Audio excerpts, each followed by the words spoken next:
الحسيني عمّال يلِف حواليه حاجات هو بس الوحيد اللي شايفها في التصوير، ولكن الناس ساعتها أقنعوا مدير التصوير إن هو بيتهيأ له، دي مجرد خيالات عشان المشهد الفخم يظهر أو عشان هو خايف وفي نفس الوقت من ضغط الشغل، وهُم كانوا مفكرين أصلًا إن السيد الحسيني ده هو مجرد ممثل، ما يعرفوش إنه ساحر وإن التعويذة اللي بتتقال دي فعلًا حقيقية، ولكن نهاية السيد الحسيني كانت أشبه بنهاية أي ساحر،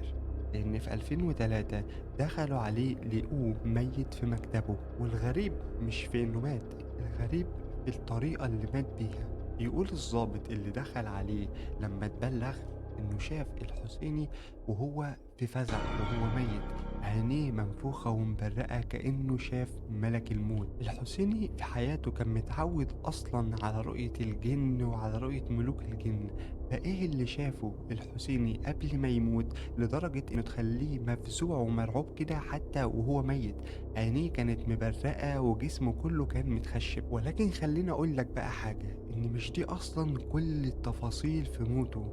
بعد ما مات اتهموا مراته واللي كانت أصغر منه ب35 سنة إن هي اللي قتلته وإنها حطت له سم في الأكل، وده لأن الجيران سمعوهم وهم بيتخانقوا، وما كانتش مشادة صغيرة، دي كانت مشادة كبيرة. ولكن الطب الشرعي أصلا نفى الكلام ده وقال إن مفيش أي أثر لوجود سم في جثة الحسيني، وأصلا الأرعب من كده إنهم مش لاقيين سبب منطقي هو مات إزاي. الحسيني ما ماتش مثلا من جلطة أو هبوط حاد في الدورة الدموية أو حد قتله، لأ،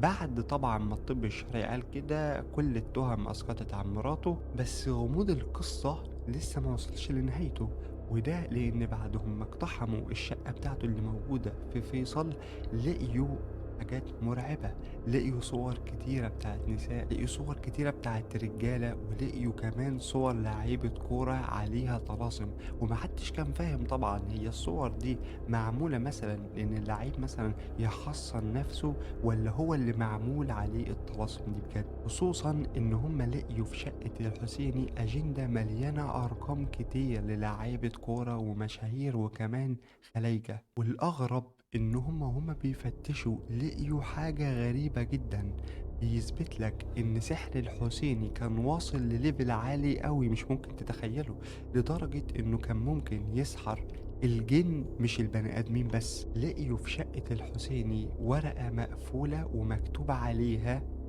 ماء جن، والناس اللي هي عالمة في الروحانيات قالت إن ده أصلا سحر بوقف الحال، فغالبا